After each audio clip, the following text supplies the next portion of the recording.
আসসালামু আলাইকুম। দেখতেই পাচ্ছেন আজকে চলে আসলাম চুয়াডাঙ্গা জেলা সেই আলম শিয়ালমারির যে হাটটা, সে হাটটা দেখতেই পাচ্ছেন। এইখানে অনেক শুধু গরু আর গরু আড়ে গরু।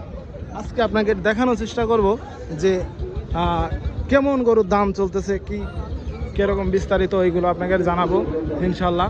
দেখতেই পাচ্ছেন এই পাশে একটি আড়ে গরু। ভাই আসসালামু আলাইকুম। ভাই ভাই ভাই এ কত টাকা দাম চাচ্ছেন লাল মানিক? কত? 65। 165 লাল মানিক চাচ্ছে 165। ভাই দামদার হয়েছে ভাই? যাক আলহামদুলিল্লাহ দামদার হয়েছে 165। দেখতেই পাচ্ছেন মাল কিন্তু অনেক বড়, গরুটা কিন্তু অনেক বড়। চলে আসেন আজকে আপনাকে ঘুরে ঘুরে দেখাবো ইনশাল্লাহ। আসসালামু আলাইকুম বেটা। এখন কথা বলার সময় নেই, গরুতেই খুব ঝামেলা করছে, গরু ধরে রাখতে তার কষ্ট হচ্ছে। এই দেখেন গরুতে খুব ঝামেলা করছে। আলহামদুলিল্লাহ আজকে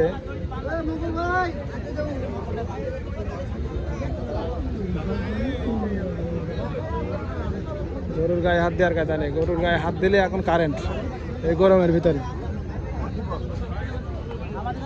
ফাঁকা ফাঁকায় আমরা একটু ভিড়ের ভিতরে যাওয়ার চেষ্টা করি।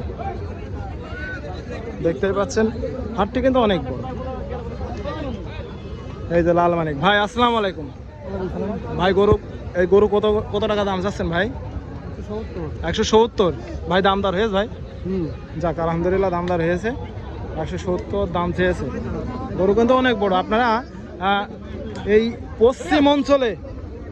পশ্চিম অঞ্চলের দিকে এই সব থেকে বড় হাট শিয়ালমারির হাটটা। দেখেন এত বড় গরু 165 দাম, তার মানে দাম দর করার সুযোগ আছে। দেখতেই পাচ্ছেন অনেক বড় গরু। আপনারা এই হাটে আসলেই বুঝতে পারবেন যে গরু কত বড় গরু। আরও আপনাকে দেখানোর চেষ্টা করবো পুরো হাটটাই ইনশাল্লাহ আমি ঘুরে ঘুরে দেখাবো। আর পুরো হাট দেখানোর তো মানে সম্ভব না, অনেক। এই পাশে যত যাবো তত হচ্ছে বাছুর গরু। এই যে চাচা, বাছুর কত টাকা দাম চাচ্ছেন কবিটা? 26,000। 1,26,000। 1,26,000 এই সে বাছুর দামদার হয়েছে বিটা? কোন রকম দামদার হয়েছে 1,26,000। এই পাশে শুধু বাছুর গরু। আপনারা যারা বাছুর গরু কিনতে চান চলে আসবেন শিয়ালমারির হাটে। পশ্চিম অঞ্চলের সব থেকে বড় একটি হাট, এটা হচ্ছে শিয়ালমারির হাট। সবাই ভালো থাকবেন, সুস্থ থাকবেন। দেখা যাবে পরের কোনো ভিডিওতে। আলহামদুলিল্লাহ।